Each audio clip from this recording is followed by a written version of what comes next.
Richard, thank you so much for being with us. We heard earlier today from Sergei Lavrov, you know him, foreign minister from Russia, who came out and said, we don't think the talks are going anywhere because we don't like what the Ukrainians are talking about when it comes to Crimea and Donbass. What do you think about the talks? Are they dead?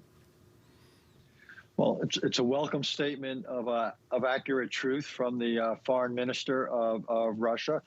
Look, in order for talks to succeed, David, you've got to have protagonists who are willing and able to compromise. Mr. Putin is able to compromise. He's just unwilling to compromise. And at the moment, there's no overlap between the most Ukraine could be expected to offer and the least Russia could be expected to accept. So I think we've got to assume that the talks are going nowhere slowly and that this war is going to continue for the foreseeable future and then some. As far as we can tell, might that be part of President Putin's strategy at this point? I guess I would ask, is he playing to win at this point, or is his objective changed? He just is playing not to lose. Well, I think he's still playing to win. He's just dropped his definition of victory, at least for the next phase.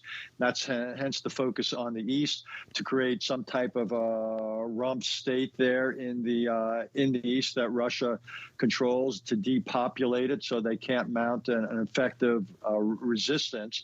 And the real question to me would be, if Russia were to be successful in parts of the East, in the Donbass, for example, and in parts of the South, would that be enough, or would they then try to expand that? And that's something we simply don't know yet. And what does a win look like for the United States, for NATO, and goodness knows for Ukraine at this point? And I guess a related question, whose side is time on? It's a good question. Take your second question first. Time is not necessarily on either side. In our case, it's whether we, and working with Ukraine, can continue to provide them with the means to wage a war. And Ukraine obviously is going to bear the brunt of it, but they've got to get the arms they need. Russia, it's how well they are at navigating, among other things, the casualties in their military, and then the sanctions. So there's too many dynamics, and quite honestly, it's quite possible both sides will lose. That's often what happens in the when it comes to war.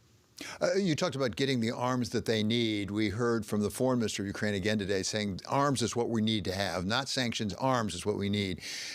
From your perspective, Richard, do you think the line might be moving on what the United States and NATO might be willing to supply in terms of heavy armament, and particularly perhaps influenced by some of those images, those horrible images we're seeing coming out of north of Kyiv?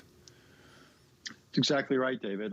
So I think you'll have a little bit less reticence given these clear atrocities. And this is not Russian troops freelancing. This is not a lack of discipline. These are ordered executions. These are orders coming from on high, these war crimes. So yes, I think you will see, whether it's in the way of drones, anti-ship missiles, aircraft, and the like. I think you're going to see a quantity and quality of arms reach Ukraine. And I think one of the big issues here, and I think Anne-Marie alluded to it in her opening statement, David, is whether the Europeans at some point are going to take the big step on sanctions. All these sanctions going after children and the like and relatives are symbolic. What really matters is whether Europe will turn off the gas spigot. And until that happens, the sanctions won't really bite. How critical is it from President Biden's point of view he keeps that alliance together? Because we heard from Anne-Marie, there's some question about Poland versus Germany and the timing of the coal that was announced yesterday. And then Hungary seems almost to be off on its own. Look, you've got an alliance of 30 countries when it comes to NATO. They're never exactly on the same page. We prevailed in the Cold War despite differences, for example, how tough to be towards the Soviet Union. But there are some countries more important than others. Germany's the most important on sanctions. Poland's the most important when it comes to funneling military support.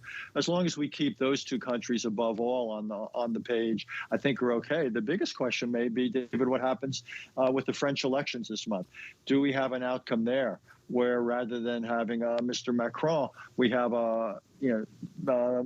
Marine Le Pen, who would represent a very pro-Russian policy? I think that's the biggest question in the near term about NATO solidarity.